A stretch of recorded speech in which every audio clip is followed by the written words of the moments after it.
Much notice, and he didn't give many answers, at least not on the questions that really matter. But Ryan Braun did finally meet with reporters at a local food drive today, the first chance we've had to question Braun directly about his drug use and his lying.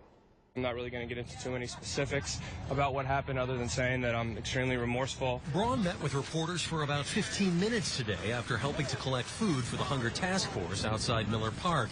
And he made it clear from the start there are still certain questions he just isn't willing to answer, like why he lied. And I'm not really going to go into any further details. Which was worse, using PEDs or lying about it afterwards? You know, as I stated, I think the goal for me is just being able to move forward. And whether he thinks fans will ever truly be able to forgive him without ever knowing the whole story he once promised. I really don't think that it does anything too positive or productive for me, for the team, for the game of baseball or anybody else. And in an effort to move forward, I'm not going to discuss that stuff. The one bombshell Braun did offer up, the fact that he actually had dinner with the collector, Dino Lorenzi, just last night.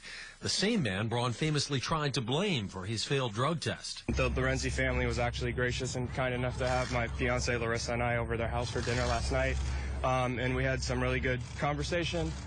We've made amends, and I think we're both excited to be able to move forward. Braun may have also betrayed some lingering tension with Aaron Rodgers when he used the past tense to describe their once close relationship. I'm not going to get into our specific relationship other than to say that, you know, he's been a great friend of mine for a long time.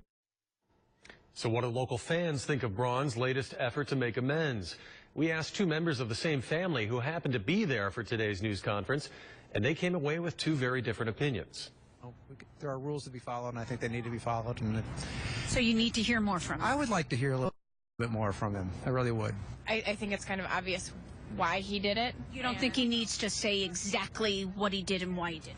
I don't really think so. I mean, when asked directly what he expected fan reaction to be, Braun said today that he doesn't think about things like that and that his focus will be on being the best player he can be.